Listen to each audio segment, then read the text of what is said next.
नमस्कार बच्चों, शिक्षा निदेशालय, राष्ट्रीय राजधानी क्षेत्र दिल्ली। तिथि है 2 अक्टूबर 2020। वर्कशीट नंबर है 39। विषय गणित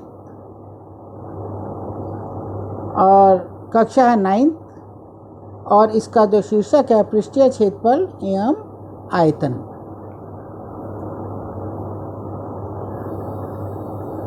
बच्चों, आज हम द्विविमीय आकृतियाँ जिनकी लंबाई और चौड़ाई जैसे दो मापन होते हैं आदि के बारे में जानते हैं, जैसे आयत, वर्ग, त्रिभुज व वृत्त आदि। द्विविमीय मतलब टू डायमेंशनल। इंग्लिश में क्या कहते हैं? Two dimensional. अब आप ये द्विविमीय आकृतियों की इनको क्या कहते हैं? जिनमें लंबाई और चौड़ाई होती है, इनको समतल आकृति भी कहते हैं, जैसे आयत, वर्ग, त्रिभुज व वृत्त आदि। ऐसी ठोस आकृतियाँ जिनकी लंबाई, चौड़ाई, ऊंचाई कह लो या गहराई जैसे 3 मापन होते हैं, उन्हें द्विविमीय यानी 3D आकृति कहते हैं। द्विविमीय आकृतियों को त्रिविमीय आकृतियों के फलकों के रूप में देखा जा सकता है। कुछ आकृतियों में 2 या 2 से अधिक समरूप या सर्वांगसम फलक होते हैं। आइए कुछ त्रिविमीय आकृतियों के बारे में जानते हैं, यानी 3D। एक टूथपेस्ट के खाली त्रिविमीय को ठोस आकृति भी कह सकते हैं, सॉलिड, है ना, सॉलिड फिगर कह लो। एक टूथपेस्ट के खाली डब्बे के सभी फलकों के आकार को ध्यान से देखिए। इसके सभी फलक आयताकार हैं। वह सम्मुख फलक सर्वांगसम है। ऐसी आकृति को घनाभ कहते हैं। ये जो ये देख रहे हो ये चित्र है, ये घनाभ है। ठीक है बेटा, ये क्या है बेटा? घनाभ आपका ये घनाभ है, ये पेप्सोडेंट। ठीक है बच्चे।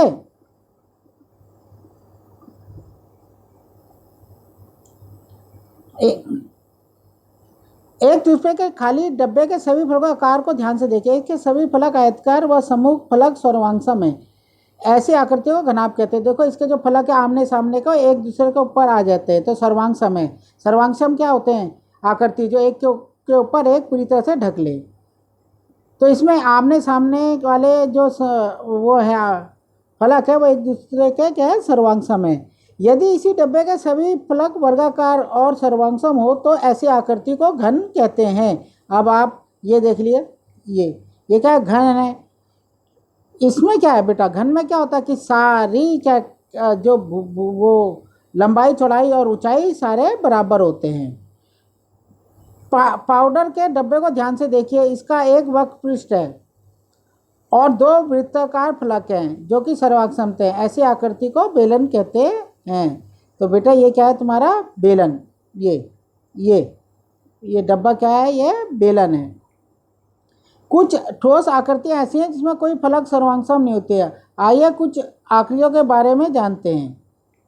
ऐसी आकृति में एक वक्रीय या समतल फलक होता है। यदि आधार को बंद रखा जाता है, इसे शंकु कहते हैं। यह दिखने में जन्मदिन पर पहनने वाली टोपी की तरह दिखाई देता है।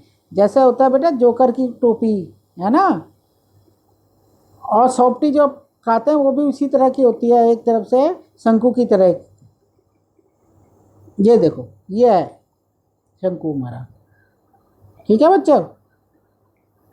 इसी आकृति में केवल एक वक्रीय फलक है। ऐसी आकृति को हम गोला कहते हैं। यह दिखने में एक गेंद जैसा दिखाई देता है। ये देखो बच्चों, ये गेंद है ना। इसे क्या कहेंगे हम? गोला। क्या कहते हैं इसको? गोला। यदि गोले को 2 बराबर भागों में काट दें तो प्रत्येक भाग अर्धगोला कहलाता है। इसमें एक वक्रीय व एक समतल फलक होता है। ये देखो बेटा, ये तुम्हारा अर्धगोला है ये। ठीक है।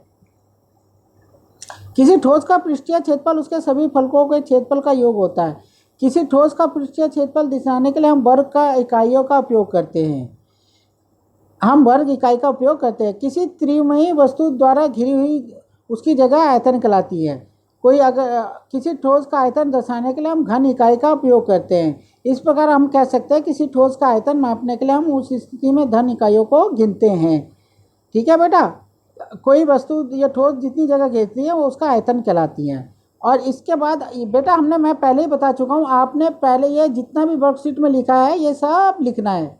और ये जितने चित्र बने हैं ये सब आपने लिखना है, उसके बाद में उचित मिलान कीजिए, ये करना है आपने बेटा। ठीक है बेटा, ये उचित मिलान ऐसे करके इसमें मिलान कर दिया। बीच में आधा कटा नींबू किसके बराबर होगा? किसके बराबर होगा बेटा? बीच में आधा कटा नींबू, तो ये नींबू आधा कटे नींबू किसके बराबर होगा? अर्धगोले के बराबर। किसके बराबर? अर्धगोला। देख, अर्धगोला ई पे जाएगा ये। ठीक है, जूते का डिब्बा किसके बराबर होगा? घनाभ के बराबर। ऐसे अपने जोड़े बना लेने। ठीक है बच्चे। फुटबॉल क्या है? फुटबॉल किसके बराबर, किससे मिलान करोगे? गोला। लूडो खेलने वाला पासा क्या होता है? घन। ट्यूबलाइट क्या होगी? इसमें से विकल्प को बेलन। आइसक्रीम क्या होगी? शंकु। ऐसे इसका मिलान कर लेना है। ठीक है बेटा।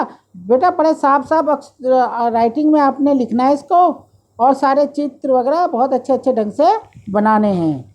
ठीक है बेटा, आज की वर्कशीट तो बहुत ही आसान है, कुछ करना ही नहीं है, बस मिलान करना है। ये आप छोटी कक्षा में भी ये पढ़ चुके हो, पिछली कक्षाओं में भी ये ठोस आकृतियों के बारे में पढ़ चुके हो आप। धन्यवाद।